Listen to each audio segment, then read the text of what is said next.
Good afternoon, everyone. Thank you for coming out, and we want to say a big welcome and thanks to our entire Aggie family, students, faculty, alumni, staff, community members, and everyone who, like us, is really committed to maintaining the quality of education that our students here at Texas A&M receive.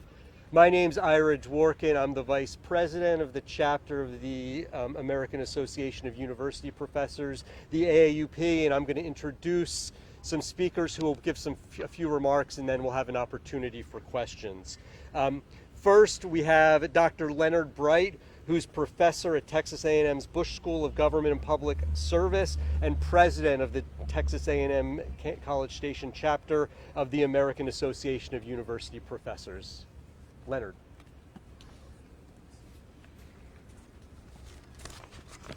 And again, I ditto, Professor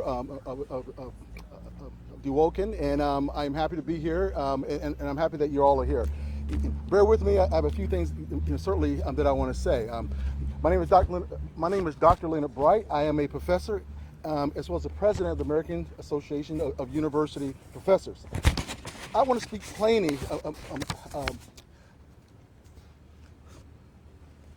want to speak plainly about what is happening at Texas A&M University and why it matters, not just to faculty, but also to students, to the people of Texas, and to democracy itself.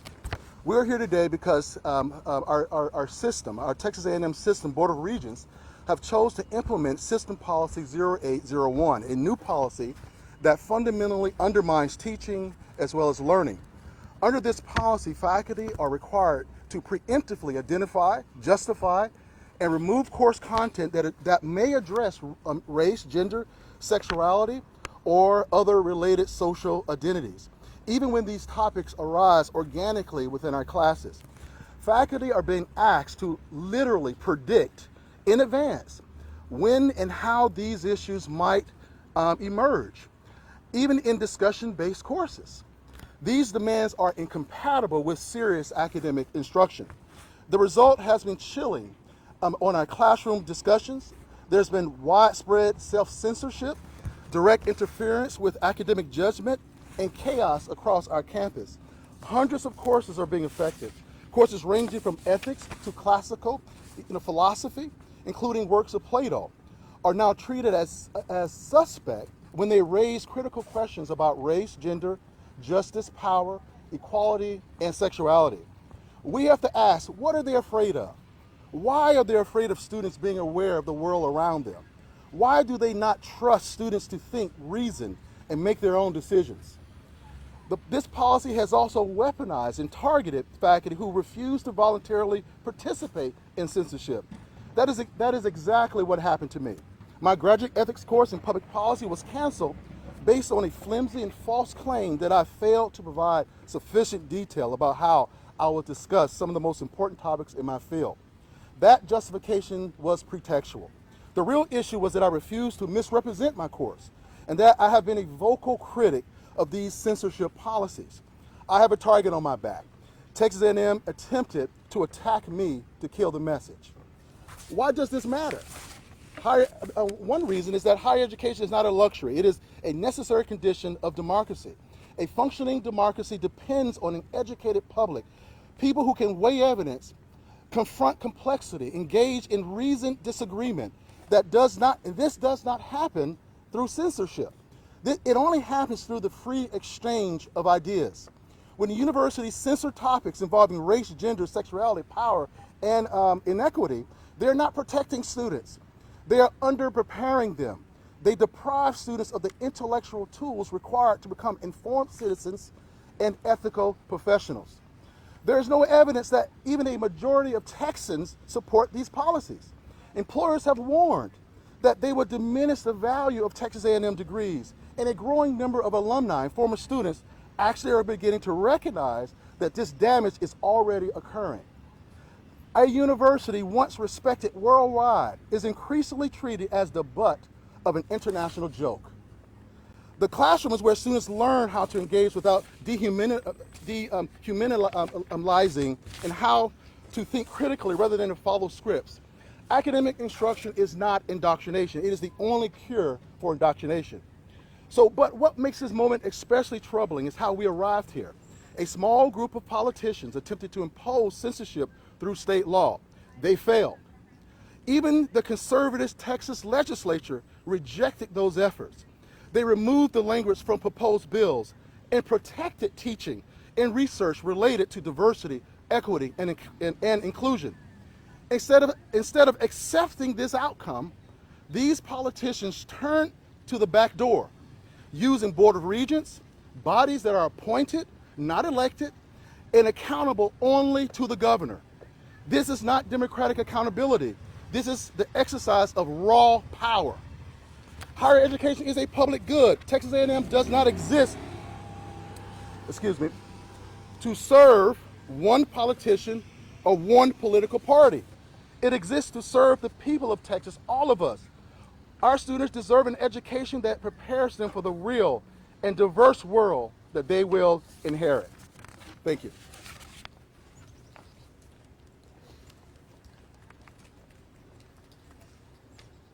Thank you, Leonard. Next, we have Leah Tolan, an undergraduate student of sociology here at Texas A&M. Leah?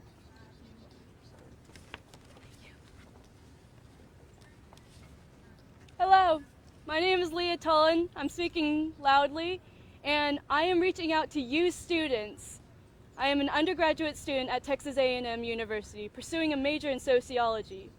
The recent implementation of policies that restrict discussions touching the topics of gender and race, policies that have resulted in the cancellation of over 200 undergraduate core courses.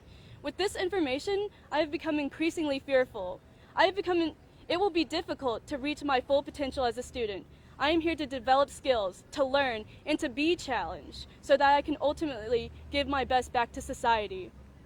These decisions hurt students in countless ways. First, higher education is meant to challenge us, obviously. We should know this. We are supposed to question ideas, critically analyze material, and engage with complex and evolving social issues. This process is what allows students to think critically, adapt to change, and contribute to the progression of society. When difficult or uncomfortable topics are restricted, our education becomes narrower and less effective. Second, I think about the many marginalized groups whose experiences and histories are now treated as unmentionable. When race and gender cannot be openly acknowledged or discussed, these students may feel invisible, unimportant, or unwelcome. To me, these policy approvals signal that Texas A&M is backing away from Aggies who are meant to belong here and communicating through its actions, you do not belong here. We do not see you. Third, this issue extends beyond a debate about whether race or gender should be mentioned in coursework. Entire classes such as Ethic and Public Policy, Introduction to Race and Ethnicity, and Contemporary Moral Issues are courses that must consider topics on race and gender. These have been canceled or heavily censored in order to comply with these policies. These are disciplines designed to help students examine values, ethics, and social structures, and their removal diminishes the academic integrity of this universe. These courses are not designed to promote a particular political stance. Rather, they are foundational to helping students examine power, ethics, values, and social structures using evidence-based frameworks. When required content is removed or constrained, the educational goals of these courses, critical thinking, analytical writing, and respectful dialogue, are compromised. The result is not neutrality, but an incomplete education. We deserve the education we are investing our money into. Students are left without the tools to understand real-world issues that they will inevitably encounter beyond the classroom. I do not want to overgeneralize how every student here feels about these policies. Instead, I ask us, and I'm reaching out to you all, to consider what happens when students apply for jobs or graduate programs and undergo educational background checks. What does it mean when employers see Texas A&M and associate it back with their censorship of race and gender? When universities limit what can be studied or discussed within fields of inquiry, they undermine the academic integrity of those disciplines and weaken their mission to provide a rigorous and comprehensive education. Fourth, there has been a serious lack of transparency. When the Board of Regents held meetings to determine whether these policies would be passed, students were not notified or encouraged to participate in decision-making processes. I only learned about this situation through a professor. Students deserve transparency. This is our education and our financial investment. If we are not informed about upcoming decisions, how can we organize, respond, or advocate before it is too late? Again, as a sociology student, I am being trained to recognize that society's problems are complex, layered, and interconnected. When these issues are ignored or silenced rather than examined and addressed, they grow into larger problems that demand difficult solutions later, often with more harmful ramifications. Education should prepare us to face and stand up to these challenges, not avoid them. Pretending we are not a diverse society is not helpful. Ignorance has never been helpful to anyone but to those trying to impose their views on others. Thank you.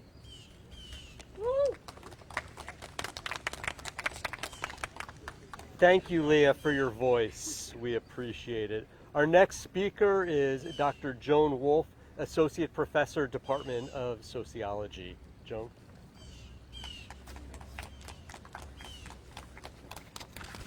Good morning. I have been a professor who researches and teaches about gender and race for well over 25 years, all at Texas A&M. I have taught thousands of students in introductory gender studies courses, as well as courses on gender, race, and health. I have always understood that teaching is not about political persuasion. It is not about misinformation, manipulation, or indoctrination. I talk with my students about this all the time, so everybody is clear. My job is not to tell them what to think, but the job is to teach them how to think, how to recognize complexity, how to understand the social world is far more complicated than it might appear at first glance. I want students to think. We're not all going to make the same choices, but we do need to recognize that other people who disagree with us are not stupid or evil, or at least not necessarily so. You can have great values and disagree with the person next to you. And I've been amazed at the ability of Aggie students to do that. These students have the capacity to reason, to think about hard things, and to understand where they situate themselves in society. Recognizing that problems are multidimensional, understanding that efforts to address one dimension are likely to have unwanted or unintended consequences in others, and being able to tolerate the fact that meaningful choices almost always involve trade-offs. You get something, you're going to lose something else. These are the skills of higher order thinking that I'm paid to help students develop. I have never advocated or even encountered what Policy 0801 identifies as race ideology and gender ideology. When I tried to find research on these terms in academic databases, I found nothing. But when I did a simple Google search, I learned that the new A&M policy matched, word for word, what AI called gender and race ideology. This is why we don't send our students to AI. I don't know if the policy copied AI or if AI copied the policy, but the truth is that these so-called ideologies are a mockery of the serious thinking about race and gender that takes place in classrooms across this campus. It is of little surprise, therefore, that this policy, which forbids attention essentially to race, gender, sexual orientation, gender identity, it's no surprise that this policy has been interpreted not just by the faculty, but by media around the world, in Europe, in Central and South America, in Canada, and obviously in the United States. I don't read Japanese, perhaps in other countries as well. Everybody sees this policy for what it is, and that is a provocation, a political attempt to identify Texas as a state that does not tolerate these kinds of discussions, and to make Texas A&M the paradigmatic university where these conversations do not take place. Gender ideology, according to the policy, claims that differences between men and women have little to do with biology. That's what they call gender ideology. Honestly, I don't know anyone who would teach must believe that. Sometimes it's nonsense, and I can't imagine any students who would buy it. They don't sit there writing down everything we say as if we are oracles of the truth. We do teach that biology always exists in a social environment and that it does not on its own explain behavioral differences between men and women. If it were merely a matter of chromosomes, all women would behave the same way and all men would behave the same way. We know that that's not the case. We respond to our environment, and we do so in the bodies that we have. When we study gender or social context, we don't argue that biology is irrelevant any more than a researcher who studies the cell membrane, claims that the nucleus is insignificant. You narrow your focus so you can understand pieces in full. We do argue that sex and gender are complicated.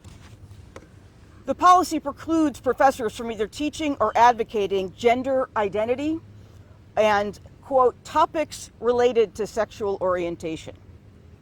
The implication is that we can talk about human beings as generic. Everyone, that is, has the same gender and sexuality, or no one has any gender and sexuality. Judging by the courses that this semester have been censored or put forward as potential exceptions to the policy, this so-called generic human is in fact male and heterosexual. There are some genders and some sexualities that we are not allowed to talk about. Finally, those behind the new policy claim that it is designed to ensure that A&M curriculum teaches only what has professional, academic, and civic value for students. Yet the spirit of this policy ignores, in fact, rejects what countless CEOs repeatedly have said and continue to say, that the skills that no technology can replace, that are and will remain most valuable and most attractive to employers, are listening, empathizing, perspective taking, and communicating. These are precisely the skills that classroom conversations about race, gender, sexuality, courses that the new policy has censored and that is considering cancellation, these are the skills that these courses develop. No less than Jamie Dimon, CEO of JP Morgan Stanley, was recently quoted saying this: AI will eliminate jobs. That doesn't mean that people won't have any jobs. My advice to people would be critical learning EQ, emotional quotient, also known as emotional intelligence. Learn how to be good in a meeting, how to communicate, how to write. You'll have plenty of jobs. And further, if you don't have an accurate assessment of the real world out there, you will fail. Sorry, pages mixed up. Well-known author and Harvard business professor Alison Wood Brooks recently told CNBC that really listening to somebody, really knowing how to probe for more information is, quote, a superhero move. And she says, a shockingly low number of people think to do it or know how to do it. These are the skills that these courses teach. As one of my former students said to me, I don't understand this policy. Are we supposed to just pretend that transgender people don't exist and run right through them on the street? A&M students are too smart for this.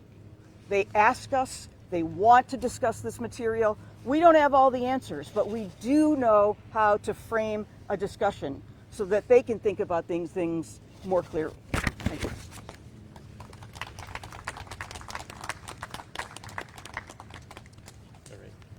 Thank you, Joan. Our next speaker is Robert Day, who's a student in civil engineering and an organizer with Move Texas.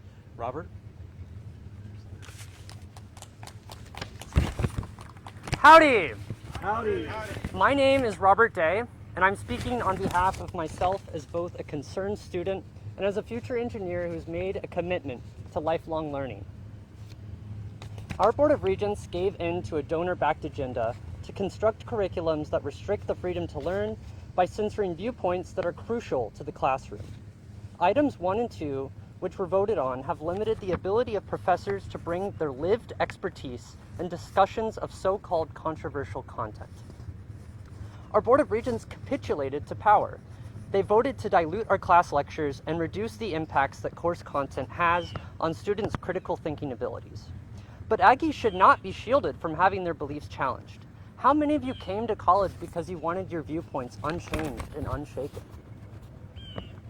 When a student begins a college course, they enter a subject within an established body of knowledge. They are tasked with gaining skills and learning perspectives that require time and critical engagement to understand. As students, we will inherit this body of knowledge and apply it to the industries for which we have trained for. Think of the urban planners of tomorrow whose professors can no longer teach them about the history of redlining and the use of racist principles to redesign neighborhoods. I'm a civil engineer. One day, I will build neighborhoods and design communities, and I need to be aware of the ethics concerning race, gender, and sexuality before I build homes that shape our social infrastructure. Think about the sociologists and the public policy initiators who can't discuss intersectionality and the ethics concerning race, gender, and sexuality. They will be writing policy to adapt our laws to an ever-changing world and advocating for those who have been marginalized by racist and predatory legislation. These themes aren't new. These terms are not new schools of thought. These are the teachings of our great philosophers like Plato, who is now being banned in higher education classrooms. A course syllabus provides students with a clear path. It outlines topics, the assignments designed to build skills, the deadlines for our major work, and how to contact the professor if help is needed. It exists to reduce confusion for students, not to enforce political control. As Aggies, we should not be afraid to speak out against administrators who are attempting to impose a narrow, externally audited version of what education should look like. I am looking at all of you today who have a voice. I'm addressing you as students directly. You can speak for those who currently cannot, including our professors and faculty who now face professional risk simply for teaching the subjects that they are experts in. And now with these bans, syllabi can effectively be written not by our educators, but by the politicians for which are in power. Texas A&M should do everything in its power to prevent outside political pressure from entering our classrooms. And right now I want to emphasize that the pursuit of knowledge should not be partisan, nor changed by liberal or conservative values that impose an orthodox. Academic freedom is the great equalizer and the protector of our ability to learn without fear. Today, I want to hear your voice. I want you to recognize that what is happening in Texas should not be normalized. What should be normalized is a diverse classroom led by educators and students who support learning, not indoctrination. Today, I demand that our faculty have the freedom to teach without fear. I demand protections for our students so that they can learn all sides of history. And I demand due process for faculty who have been removed without transparent and fair consideration. The fight to stop this academic oversight has only gotten harder, but I want you to consider the diverse and invaluable voices that have shaped our institution, and remember that when you join me in this fight, we stand together. We stand not only with our students, but with the professors behind me. Thank you, and beat the hell out of academic oversight.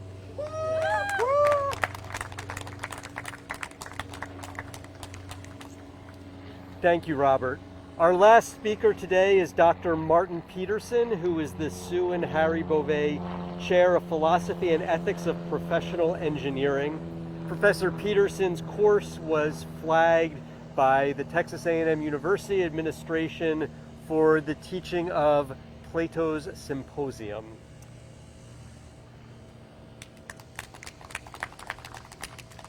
Thank you. Today I speak for myself and not for the university. I teach philosophy. I try to teach my students how to reason about moral issues. For many years I've included a module about race and gender issues in my course on contemporary moral issues. It's been entirely uncontroversial. No one has stopped me from teaching that module. This semester, I was told that I cannot teach that module, and I cannot even include Plato in that module. Why not? Well, because Plato talks about gender issues in Symposium. Plato's view was that there are more than two genders, at least three. And Plato also wrote that same-sex relationships are something fully normal, something natural, nothing problematic. Plato is not left or right. Plato is one of the greatest thinkers of all time. Our students need to know, and they have a right to know, that Plato had this view. Why should we censor Plato? Lots of journalists have asked me questions about this, and all I can say is that I find it absurd. Why? How can a serious research university, an R1 university, censor Plato in a philosophy class? He is clearly relevant. His voice needs to be heard. I discussed this with several administrators here on campus. I met with the provost and the president last week. It was a polite meeting. I respect them as persons. I have nothing negative to say about any individual on campus. But we very clearly disagree on what an R1 research university should do and how we should educate our students. We are being laughed at in the rest of the world. No one takes Texas A&M seriously anymore. Degrees, your degrees, the thing that you pay lots of money for, will not have the same value because you are being censored. It's in everyone's interest to stop this censorship, to return to a normal situation where we are not politicizing the classroom. We should keep politics out of the classroom and focus on what we do best. Teach students what we know about, for example, Plato. Thank you so much.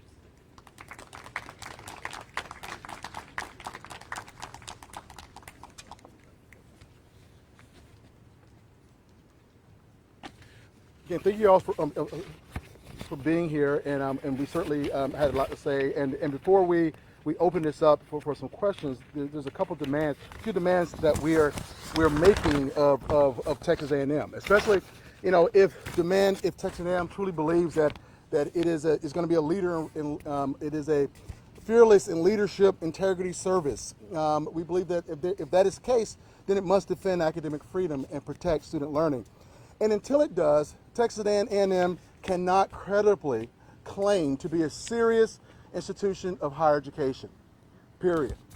And because when universities retreat from truth, democracy soon follows. So today we demand that Texas A&M ends classroom censorship immediately, restore academic freedom to the faculty, reinstate improperly canceled courses, let Plato out of his cave, guarantee truthful, rigorous education for our students, end all retaliation against faculty who refuse to voluntarily censor their courses, return curricular authority back to the educators, back to the experts, to the faculty, protect the value and credibility of Texas A&M's degrees, and reaffirm its commitment to educate all of Texans, not just Republicans, not just the big donors, not just the opinions of our governor, not just for those who align with one political party, but for all of us, every one of us here in this great state of Texas. Thank you. So we'll open up for some media questions. And certainly my colleagues, any of my colleagues, if you're directing the questions to, they'll come forward and answer it.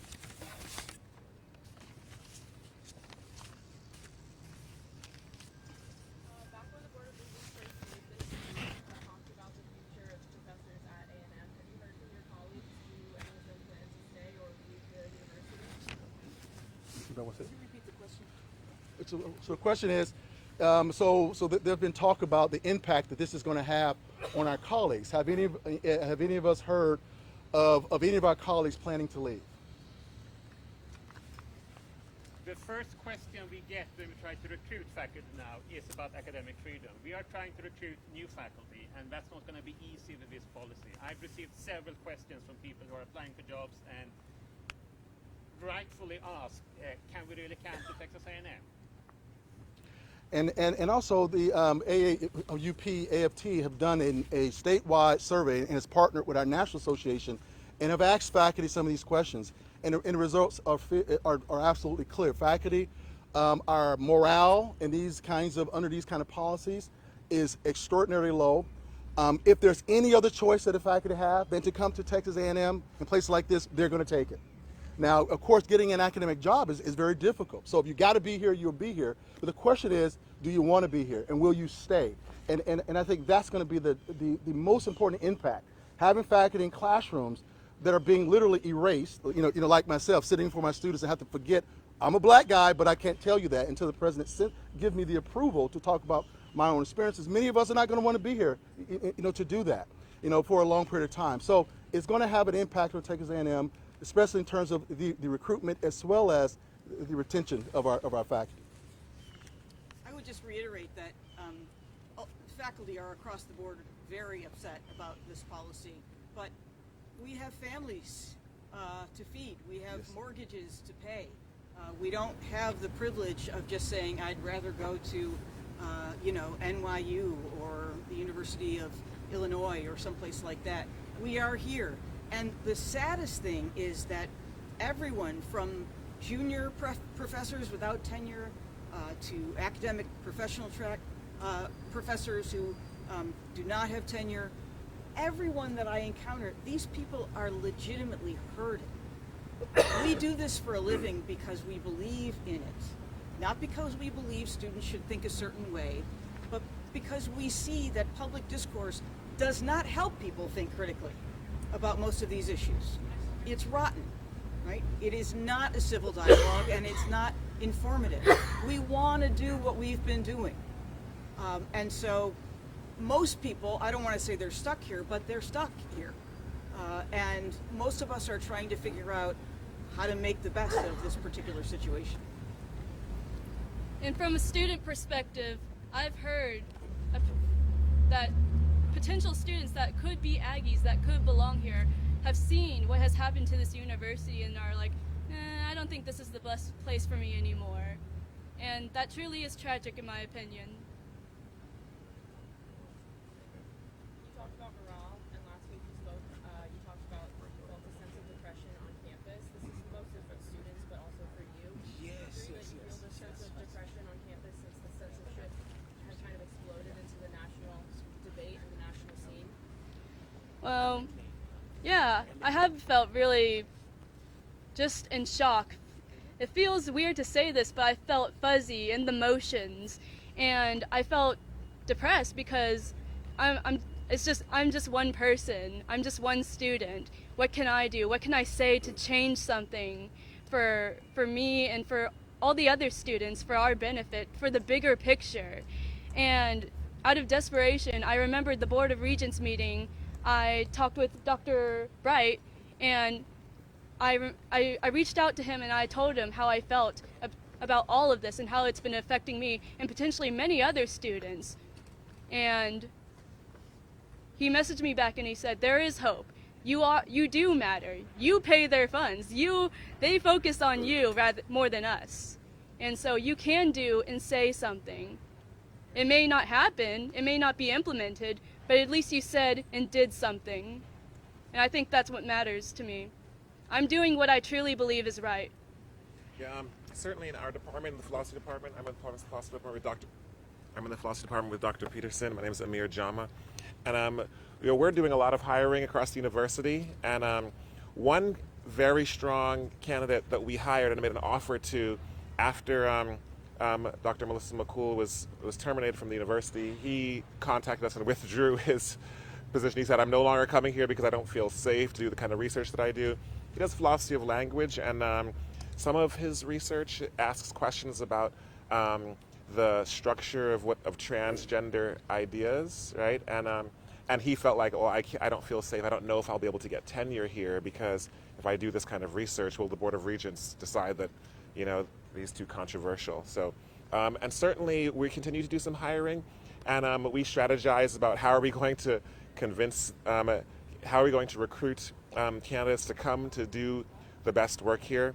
And we worry that many people who would have come here, even in a tight job market in academia and philosophy in particular, have decided that, well, you know, they don't want the smoke, right? They're not worried that they don't know if whether or not they can even ask all the questions. The classroom environment is a safe space to do the kind of research. So, and we certainly feel as though even our recruiting for our graduate students, that we worry that our applicant pool is smaller and shrinking, you know, and so yeah, in general, recruitment is certainly a huge concern for us, right? And certainly retention, absolutely as well. You know, all of us are thinking, well, if we can't do what we are trained to do, if we can't teach what we are experts in, you know, maybe there are opportunities elsewhere, right? But certainly we're here now, we're here, and we continue to advocate for what we believe in.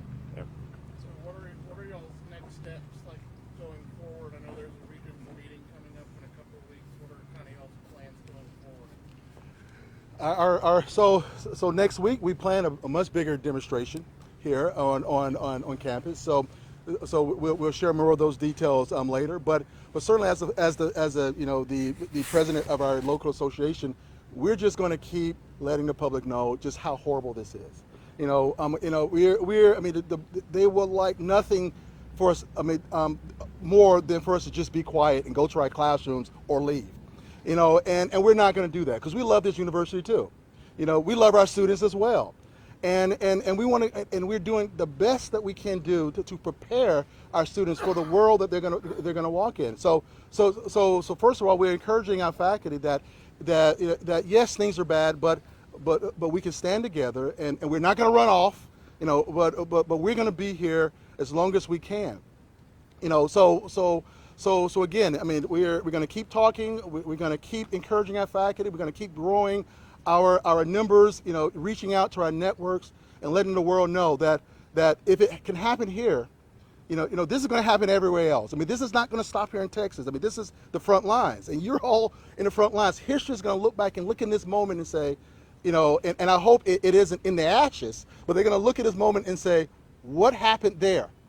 You know, who stood up, who said what, and we're standing here to say that we're going to be counted amongst those that said that we had the courage to step forward and to meet this challenge and to provide a clear reason for why, you know, censorship is never a good idea for any country, and especially America, and definitely not for Texas.